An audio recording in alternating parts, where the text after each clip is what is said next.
ఒక issue, important issue ఈరోజు చాలా దినపత్రికల్లో వచ్చింది. అదేమిటంటే ఏదైతే సుప్రీంకోర్టు ఏప్రిల్ 24వ తారీఖు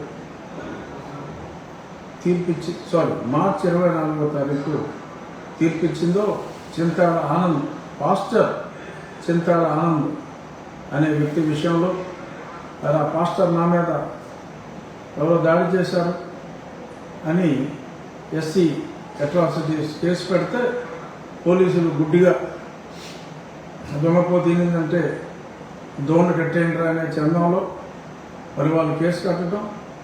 ఆ తర్వాత గత సంవత్సరం ఏప్రిల్ మాసంలో ఆంధ్రప్రదేశ్ హైకోర్టు చింతాడ ఆనంద్ పాస్టర్లో ఎస్సీ సర్టిఫికెట్లు రిజర్వేషన్లు వర్తించవు అని చాలా స్పష్టంగా చెప్పటం, మరి దానికి చింతించిన చింతాడ ఆనంద్ సుప్రీంకోర్టుకు వెళ్ళటం, సుప్రీంకోర్టు కూడా చాలా స్పష్టమైన తీర్పు ఇవ్వడం జరిగింది.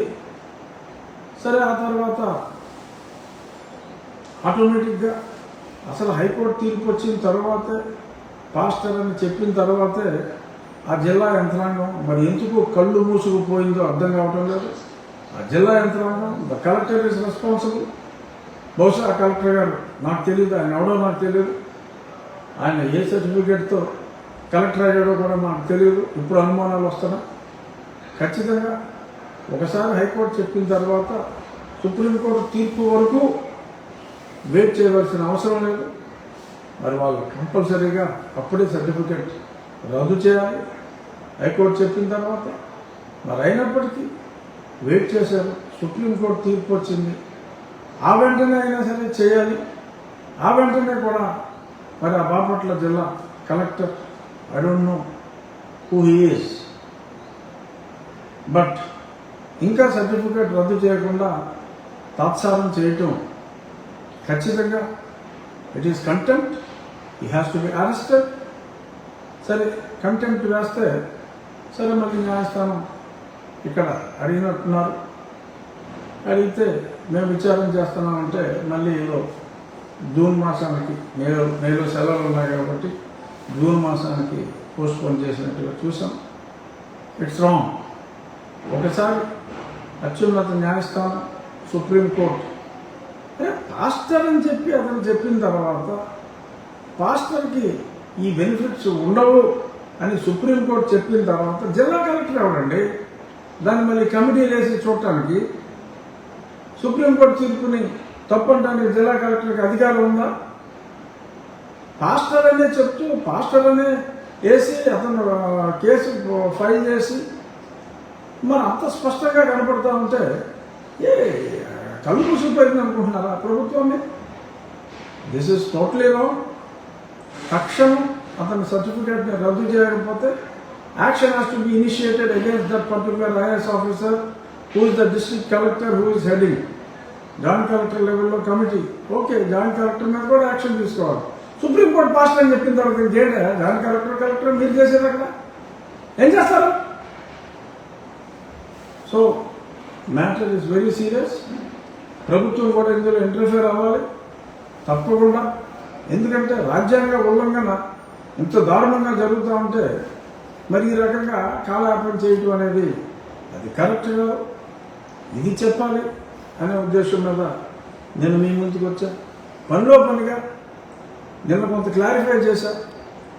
చూశాను, ఆయన ఏదో ది న్యూస్ అంట, ఒక అతను డార్క్గా ఉంటాడు, అతని పేరు నాకు తెలియదు. సరే, రంగే ఉంది, నేను ఒకరు తెల్లగా ఉండొచ్చు, ఒకరు నల్లగా ఉండొచ్చు, కానీ గుర్తు కోసం చెప్తున్నా. The news. అలాగే వాడు ప్రొఫెసర్ రమేష్ అట, మరి అతనేం ప్రొఫెసర్ నాకు తెలియదు. బహుశా ఈజ్ క్రిస్టియన్ పర్హాప్స్, పక్కా క్రిస్టియన్, అందులో డౌట్ ఏం లేదు. అతను మాట్లాడే మాటలు అయినా కూడా ఏ మతమైనా సరే మాకు అనవసరం. కానీ ఒక అబద్ధాన్ని నిజమనే విధంగా మాట్లాడుతున్నారు. అలాగే ప్రశ్న రావణ్, అతను నన్ను ఇంతకుముందు ఇంటర్వ్యూలు కూడా చేస్తున్నాడు. అర్ధరాత్రి దొంగచాటుగా చేయవలసిన పని ఏంటి అని. వీళ్ళందరికీ మళ్ళీ చెప్తున్నా, ఇది అర్ధరాత్రి చేసింది కాదు. అన్ని అనుమతులు తీసుకొని బ్రహ్మ ముహూర్తానికి దశమి ఏకాదశ గడియలు ఉండేలాగా అది 10 గంటలు జరిగే కార్యక్రమం కనీసం 10 నుంచి 12 గంటలు పడుతుంది. త్వరితగతిని పూర్తి చేశాం. బాగా నిట్ట మధ్యాహ్నం ఎండ రాకముందే 11 గంటల 25 నిమిషాలకి ఆ భూమి క్లియర్ చేయటం అంతా జరిగింది. ఇన్నిసార్లు చెప్పిన బుద్ధి రాదేంటారు మీకు? ఊరికే చాలా ఉంది కదా అని చెప్పి నోటుకు వచ్చింది వాడేసి ఇష్టం వచ్చినట్టు మాట్లాడేసి ఎందుకు ఇరిటేట్ చేస్తారు? ఎవరిని కన్ఫ్యూజ్ చేద్దామని మీరు చేసే ఈ వృధా ప్రయాస. అది రామాలయం అని చెప్పి మొత్తం రెవెన్యూ డాక్యుమెంట్స్ అన్నీ ఉన్నాయి. రెవెన్యూ అధికారులు కన్ఫర్మ్ చేశారు. ఎలక్ట్రిసిటీ బిల్స్ అన్నీ దీని మీదే ఉన్నాయి. ఎవడో వచ్చి అక్కడ మా చిన్నప్పుడు ఏదో గొంతెనమ్మ గుడి ఉంది. గొంతెనమ్మకి అసలు గుడే ఉండదు. అది ఓన్లీ 1 డే అఫైర్. ఒక బొమ్మ తయారు చేస్తారు, నంది బొమ్మ తయారు చేస్తారు. ఆ నందిని తీసుకెళ్లి నిమజ్జనం చేస్తారు. అట్టసద్ది రోజులు చెప్తే అర్థం కదా. సరే ఏదో వచ్చే అబద్ధాలని గొంతెనమ్మ గుడి కొట్టేసినారు రఘురామకృష్ణరాజు డిప్యూటీ స్పీకర్. అధికారం అహంకారం. అరే డిప్యూటీ స్పీకర్ని అక్కడికి వస్తే నన్ను కొట్టబోతే, నా మీద దాడి చేయబోతే ఎవరిని కొట్టారు? అక్కడ శాంతి భద్రతను పరిరక్షించడానికి పోలీసులు ఉంటారు. పోలీసులు డ్యూటీయే అది. ఎవరు పడతాడు మేకులు దిగొట్టేస్తే చూస్తా దిగొట్టించుకుంటారా? ప్రొటెక్షన్ ఉంటుంది. అన్ని క్లియరెన్స్లు తీసుకుని ఆడేవాడో మాట్లాడతాడు. ఇంకొక మతి లేనివాడు కోర్టు దిక్కారు, కోర్టులో స్టేలో ఉండగా ఎవరికి తెలుసా? మీకు తెలుసా? దీని న్యూస్ ప్రశ్న కూడా చెప్తాను. నేను ఇంటర్వ్యూ కూడా రమ్మని చెప్పా. ఆ ప్రశ్న రావను. అలాగే ఇంకొకటి ప్రొఫెసర్ రామా ప్రొఫెసర్, నేను ఈ క్లారిఫికేషన్ అన్నీ ఇస్తా. ఎందుకు ఈ షాడో బాక్సింగ్? అన్నీ స్పష్టంగా ఇక్కడ రామాలయం అని చెప్పి ఉంది. ఎవడో ఒకడు మతం మారిన వ్యక్తి మాట్లాడితే నేను అన్ని అనుమతులు, మున్సిపల్ అనుమతులు అన్నీ తీసుకుని అక్కడ మతం మారిన వాళ్ళ దగ్గరికి వెళ్ళి, ఏమ్మా యేసోబు, ఏమ్మా జాన్, హలో జార్జ్ గారు, ఇక్కడ రామాలయం కడతాము జార్జ్, మాకు మీ అనుమతి కావాలి అని అడగాల. శాంతియుతంగా పరిష్కరించుకోవాలా. ఎక్కడో ఆజాంట్ ఎక్స్ఎమ్మెల్యే వచ్చి ఇక్కడ దీని గురించి మాట్లాడతాడా? అసలు ఎందుకు ఊరికి ఎలా మిస్గైడ్ చేయాలని చూస్తారో అర్థం కాదు. We have obtained all the clearances in the legitimate manner. మళ్ళీ చెప్తున్నా, గొంతెనమ్మ అనే కాన్సెప్ట్ లేదు. అక్కడ గొంతెనమ్మ గుడే లేదు. ఇదే గొంతెనమ్మ అని చెప్పి గొంతులు చేర్చుకొని శ్రావణ్ కుమార్ కోర్టులో మాట్లాడినప్పుడు న్యాయమూర్తి గారు కూడా చాలా స్పష్టంగా చెప్పారు. ఆ రికార్డింగ్స్ అన్నీ ఉన్నాయి. కావాలంటే ఈ బోగస్ ఛానల్లో ఇస్తా, చూసుకోండి.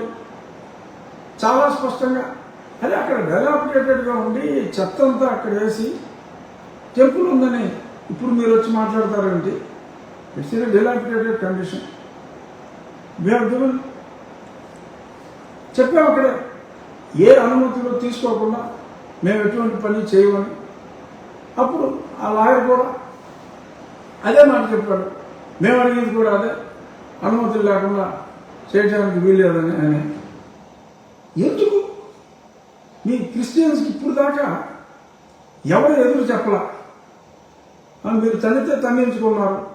ఇంకా ఎన్నాళ్ళు అలాగా తన్నితే తన్నించుకుంటారా? తన్నించుకోవాలని మీ ఆశ. మీరు కేసులు పెడితే బెట్టింగ్ చేసుకోవాలా? పెట్టుకోండి, మీటింగ్లో పెట్టుకోండి. మేము దాడులు చేయము. మేము కోర్టు ద్వారానే వెళ్తాం, న్యాయస్థానం ద్వారానే వెళ్తాం. సుప్రీంకోర్టు తీర్పుని అనుసరించవలసిన బాధ్యత ప్రభుత్వం మీద ఉంది. రాజ్యాంగాన్ని అనుసరించవలసిన బాధ్యత ప్రభుత్వం మీద ఉంది. అదే ప్రభుత్వానికి గుర్తు చేస్తున్నాం. ఒక భక్తుడిగా గుర్తు చేస్తున్నా, ఒక హిందువుగా గుర్తు చేస్తున్నా. మా హిందువులకి, మా హిందూ దళిత సోదరులకి దక్కవలసిన ఫలితాలు మతం మారిన వారికి దక్కడానికి వీల్లేదు. క్రైస్తవం తీసుకున్న వారికి, ఇస్లాం తీసుకున్న వారికి దక్కడానికి వీల్లేదు అని సుస్పష్టంగా ఉన్న దాన్నే మేము చెప్పడం జరిగింది. కాదంటే కోర్టులో తెలుసుకోండి. కోర్టులో ఆల్రెడీ నిర్బద్ధంగా చెప్పేసింది. రాజ్యాంగాన్ని మార్చుకోగలిగితే రాజ్యాంగం మార్చుకోండి, అంతవరకు మోసు కూర్చోండి. అంతేగాని ఇలాగ దాడులు చేయటం, లేని దేవాలయం ఉందని చెప్పటం, రెవెన్యూ వాళ్ళు అంత స్పష్టంగా చెప్పిన తర్వాత కూడా మరి దానికి మీరు ఒక్క భాష అని చెప్పి ప్రజల్లో ద్వేషభావాన్ని కలిగించాలని చూడటం అది సమంజసం కాదు. మళ్ళీ దానికి ఏదో అర్ధరాత్రి చేశారు, భయపడి అన్నారు. ఎందుకు భయం? ఏం చేస్తారని భయం? పోలీస్కి శాంతి భద్రతల సమస్య రాకుండా మేము అనుమతులు తీసుకున్నాము. ఈ రకంగా మేము ఇక్కడ సైట్ క్లియర్ చేస్తున్నాము. ఇది మా ముహూర్తం, ఇన్ని గంటల సమయం పడుతుంది. సో ఒక 12 గంటల పాటు ఈ కార్యక్రమం ఉంటుంది అని తెలియజేయవలసిన బాధ్యత నా మీద ఉంది. తెలియజేశాం. శాంతి భద్రతల్ని ప్రొటెక్ట్ చేయవలసిన బాధ్యత వారి మీద ఉంది. కాబట్టి వారు పోలీసులు ఇచ్చారు. మళ్ళీ మే 3వ తారీఖు ఉదయం 7:14 అది ముహూర్తం. సూర్యుడు తెల్లారగానే రఘురామకృష్ణరాజు అక్కడ పూజా కార్యక్రమం అంటే స్పెసిఫిక్ శంకుని మరి శంకుస్థాపన అంటే ఆ గుడి ఫిజికల్ వర్క్ మొదలు పెడతాం. స్థలానికి సంబంధించిన వర్క్ అంతా చేస్తాం. ఇప్పుడు టెంపుల్ ఫిజికల్ వర్క్ స్టార్ట్ చేస్తాం 7:14 ఈ ముహూర్తం 7:14 పెట్టాం. మళ్ళీ అది చేసిన తర్వాత ఉదయమే మళ్ళీ ఇలా చేసుకున్నారని చెప్పి మళ్ళీ మీరు మాట్లాడుకుంటారేమో. మీ సోకాళ్ళు క్రీస్తు మేధావులు స్పెసిఫిక్గా అనవలసి వస్తుంది. అన్ని మతాలని సమానంగా గౌరవించేవాళ్ళం. కానీ మీరు విరుచుకు పడుతూ ఉంటే మా రావుడి మీద, మా మతం మీద మీరు ఇలాగ విరుచుకు పడుతూ అబద్ధాలని ప్రచారం చేస్తూ దాడి చేస్తూ ఉంటే మమ్మల్ని మేము ప్రొటెక్ట్ చేసుకోవాల్సిన బాధ్యత కూడా ఉంది. ప్రజలకు నిజాలు తెలియాలి. మతం మారిన వాళ్ళు పెట్టి కేసులను పట్టించుకోవాల్సిన అవసరం లేదు అని తెలియచేయాలి. ఇదే కాదు, ఉద్యోగాలు వచ్చిన తర్వాత మరి చాలామంది ఇప్పుడు దళిత క్రైస్తవుల హక్కుల కోసం, అసలు దళితుడు క్రైస్తవుడు కాకూడదు, 2 వేరు పదాలు, ఆ 2 పదాలని కలిపి మరి దళిత క్రైస్తవులు అని హక్కుల కోసం మాట్లాడుతున్న అధికారులు ఉన్నారు. మరి ఆ మాట్లాడుతున్న అధికారులు మరి అడ్డగోలుగా ప్రమోషన్లు వచ్చినాయి. ఒకసారి ఉద్యోగం వచ్చిన తర్వాత ఎస్సీలకి రిజర్వేషన్ ఉంది, ప్రమోషన్లో కూడా రిజర్వేషన్ ఉంది, 15% ఉంది. కానీ మరి ఇలా ఈ రకంగా మతం మారిపోయి మరి అక్కడ కూడా నిజమైన ఎస్సీల హక్కులకి ప్రమోషన్లో కూడా మరి ఈ రకంగా మతం మారి గండి కొడుతున్నారు. వారు కూడా కళ్ళు తెరిచి ఎవరెవరైతే రెగ్యులర్గా చర్చిలకు వెళ్తున్నారో, ఎవరెవరైతే క్రిస్టియానిటీ ప్రొఫెస్ చేస్తున్నారో వాళ్ళకు వచ్చిన ప్రమోషన్ని డిమోట్ చేయాలి అని చెప్పి మిగిలిన వాళ్ళు కూడా మిగిలిన ఇతర బీసీ ఓసీ వాళ్ళకి రావాల్సిన ప్రమోషన్లు కూడా మరి ఇలాంటి దొంగ సర్టిఫికేట్లతో, దొంగ ఎస్సీ సర్టిఫికేట్లతో ఓ పక్క చర్చిలకు వెళ్తూ కూడా హక్కులు లేకపోయినా కూడా ప్రమోషన్లు తీసుకుంటున్నారు. 15% మంది, 15%లో కూడా నిజమైన హక్కుదారులు 2-3% ఉన్నారు. మిగిలిన వాళ్ళందరూ మతం మారారు. మతం మారిన మీరు అర్హత లేకుండా మరి 80% మంది ఉన్న 52% ఉన్న బీసీలు, ఇంకొక 20% సేపు ఉన్న ఓసీల ప్రమోషన్లన్నీ కూడా మీరు తీసేసుకుంటూ ఉంటే వీళ్ళు గుడ్లప్పటి నుంచి చూస్తూ కూర్చోవాలా? మీరు కూడా మేల్కొనండి. బీసీ ఓసీ సోదరులారా మీరు కూడా మేల్కొనండి. ప్రభుత్వ ఉద్యోగాల్లో ఉన్నవాళ్ళు మీకు రావాల్సిన ప్రమోషన్లు అడ్డదారిలో వారు కొట్టేస్తున్నారు. ఇది నా వద్దకు ఒక పిటిషన్ రూపంలో కూడా వచ్చింది. ఆ పిటిషన్ టేకప్ చేయాలి భవిష్యత్తులో. కానీ ఎవరి హక్కుల కోసం వారు పోరాడాలి. సుప్రీంకోర్టు తీర్పు స్పష్టంగా చెప్పింది. ఎస్సీలుగా ఉన్నవారు క్రిస్టియన్లుగా మారితే వారికి ఆ ఫలాలు ఉండవని. ఓకే, మేబీ ఉద్యోగం వచ్చినప్పుడు నిజంగా ఎస్సీగా ఉండి మరి ఇప్పుడు రెగ్యులర్గా చర్చలకు వెళ్తూ ఇలాగ దళిత క్రిస్టియన్లు అనే పదాన్ని సృష్టించి వారి హక్కుల కోసం పోరాడుతూ మరి మాట్లాడుతున్న వాళ్ళు they are eligible for promotion. 80% మంది నోరు మూసు కూర్చోవద్దు. బీసీ సోదరులారా, ఓసీ సోదరులారా, నిజమైన దళిత సోదరులారా, మీరు మీ హక్కుల కోసం పోరాడండి.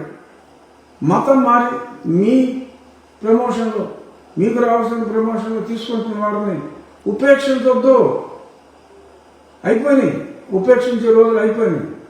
నేను ఒక రాజ్యాంగబద్ధ పదాలు ఉన్నప్పటికీ కూడా ఇది ఎందుకు చెప్తున్నానంటే, నేను మాట్లాడింది రాజ్యాంగబద్ధం కనుక, రాజ్యాంగబద్ధంగా మీకు రావాల్సిన హక్కుల్ని పరిరక్షించుకోవాల్సిన బాధ్యత మీపై ఉంది కనుక ఇంత స్పష్టంగా విస్పష్టంగా నేను బాధ్యత ఎరిగి రాజ్యాంగం పట్ల భక్తి శ్రద్ధలతో ఈ ముందుకు వచ్చి మాట్లాడుతున్నా. నోరు విప్పకపోతే ఈ దాడులు ఇలాగే జరుగుతున్నాయి. ఇక అన్ని అనుమతులు తీసుకుని మేము నిర్మాణానికి ముందుకు వెళ్తున్నాం. గొంతేనమ్మ దేవాలయం అక్కడ లేదు, రికార్డులన్నీ స్పష్టంగా ఉన్నాయి. సో కాబట్టి ఎవరైనా తమకి మేము ఇందాక చెప్పినట్టు జోసెఫ్ని, జాన్ని, జార్జ్ని అయ్యా మా రామాలయం కట్టుకుంటాం, మీ అనుమతి ఇవ్వండి అని అడగవలసిన దుస్థితి లేదు, ఉండదు. కోర్టు అనుమతులు,